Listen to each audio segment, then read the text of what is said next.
The three most common self-limiting beliefs that keep you out of shape and hold you back from actually integrating fitness, health, and sports as a lifestyle. What are they? First, I don't have time. That's like probably the biggest one for creatives, entrepreneurs, everybody basically living a pretty busy life. I don't have time. I wish I could get in shape, but I don't have enough time for that. I don't have enough time to train, etc. Then I need a gym. A gym membership may be too expensive, it's too far away, I don't have the time to go and leave from the gym to get changed. I need a gym, basically. And third one is I have to suffer to look good. This belief of sport is suffering, you need to suffer to get there. Yeah, well, I'm here to talk to you about all three of them, explain my reasoning for why those are all myths or just perspectives or belief systems that limit you. And I'm here to help empower yourself and maybe see it from another angle so that it can help you actually starting with your journey. So first one, I don't have enough time. I mean, there's this good old saying, we all only have 24 hours in a day. And I know it's kind of cliche and stuff, but it's true actually. You know, everybody only had 24 hours in a day. Everybody has the same time. Of course, different people have different responsibilities, different actions, different priorities. But the fact remains that we all have 24 hours. Like, you have 24 hours, your parents had 24 hours, Alexander the Great had 24 hours. Everybody has 24 hours. So it's not a matter of time, it's a matter of priorities. So what you're actually saying is, it's not my priority to get in shape, or it's not my priority to train. So yeah, first off, you got the time. And secondly, I'm gonna make a separate video about this.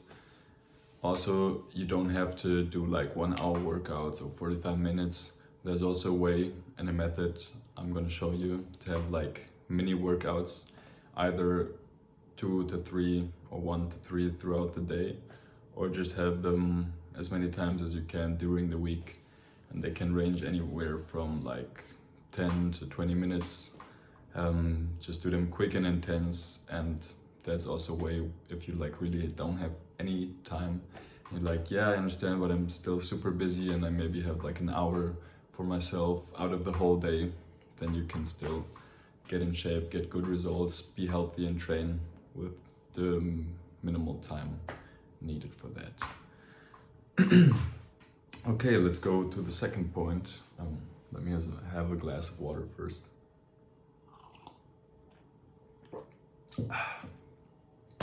So I need a gym. That's also like the biggest lie. I mean, there's a ton of athletes training calisthenics, only going out in the park. I'm training at home. Like me, myself, personally, I do enjoy the gym from time to time. I also love training regularly there. But I still really much enjoy, especially in good weather when the sun is out, to train outside, to train in the park with my own body weight, or even train at home sometimes. I also got like some equipment here to do that kind of stuff. And like the best example for that is people in prison. You know, people in prison still get jacked, still train. And of course, some prisons also have like equipment, they have benches and bars, but actually a lot of prisons did cancel them, did forbid the equipment, because the prisoners actually were getting too jacked with the weights inside. So they also had to adjust and then just basically only do bodyweight training. And of course, here and there, it would be more optimal if you have like some kind of equipment, at least a pull-up bar. But you could also use like a table to do some rows, like some, how they call it, resistance bands are also really practical. Do like different movements like lateral raises and all sorts of things, maybe like a couple basic weights. But in actuality, you only need like the floor and yourself. And of course, then you can get like a carpet or a yoga mat if you want, maybe some weights or a kettlebell. But the minimum you need is just the ground. So you basically can do it anywhere. And if people confined to a cell can get into shape, then you don't need a gym. And the third thing is, I have to suffer to look good. Of course, I'm not gonna lie to you here and say, yeah, it's gonna be the most pleasant journey all the time. But suffering is also part of life, you know. As the Buddha said, life is suffering. But what I'm gonna propose to you is, maybe you think like it's gonna be super difficult. I'm gonna have to like track my macros and never enjoy anything and give up everything and sacrifice so much just to be in shape, just to reach a certain point of aesthetics I want to achieve or achieve my fitness goals, but that's actually not the truth. Develop more an intuitive approach, to be a rather intuitive athlete, move more freely, like eat freely, get a better relationship with nutrition instead of going the super logical, strict, structured approach, which of course can also get you a ton of results, as many people do, but also a lot of people, myself included, can fail or get frustrated in that process, or feel like the thing that's actually meant to enrich our lives is taking all of the enjoyment out of it. So that's why I'm here to tell you, you don't have to suffer, it doesn't have to be all boring. Of course, every once in a while you need to push yourself a little bit, you know, get a little bit of a sweat, and maybe if you've never done that or you're not used to that, it gets a little bit uncomfortable, but I promise you, if you just stick to it for a little bit, it's gonna get better and it's gonna become more natural. And trust me, even if you don't believe it, you're gonna miss it after a while. If it's become so normal to you, it's gonna feel like missing out on brushing your teeth, which feels a little weird, right? Especially if you do it more than one day. The same is gonna be with training. If you get a lot more accustomed to doing it regularly, to have it ingrained as a habit, as a lifestyle. And you might as well learn to enjoy the suffering a little bit. You don't have to, and maybe you also won't see it as like suffering like super hard, like so much willpower and resistance.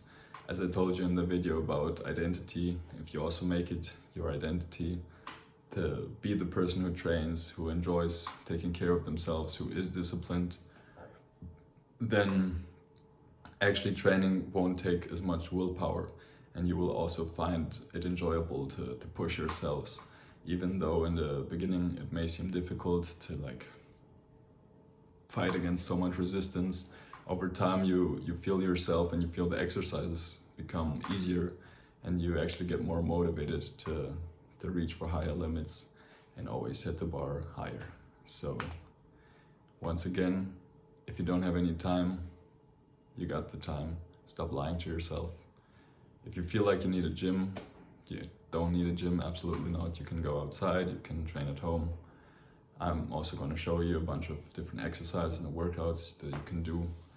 And you can also, you know, you have the internet at your fingertips. You don't have to wait for me to put out the videos or tell you how to do everything. You can also just research if you have the time and are interested, but if not, I'm also happy to teach you myself. And yeah, you also don't have to suffer to look good. I mean, as I told you, to be completely transparent, there's a little bit of investment energetically that you have to put there also, and that includes showing up and training, even if you don't feel like it at all. If you feel like, no, today is not the day, I feel horrible, I don't want to do anything. Just for starting, don't set your bar up too high. As I told you, you can do mini workouts, you can just do 5 to 10 minutes. Maybe you do like 5 minutes in the morning, 10 minutes like in the afternoon, and 5 minutes in the evening or something like that. If you like part it this way, or just do 10 minutes for the whole day in the beginning is also fine. The more important thing is that you keep up the consistency. Do a little bit continuously is better than doing nothing at all. So with that, I want to thank you for listening this far, and I wish you a wonderful day. Goodbye.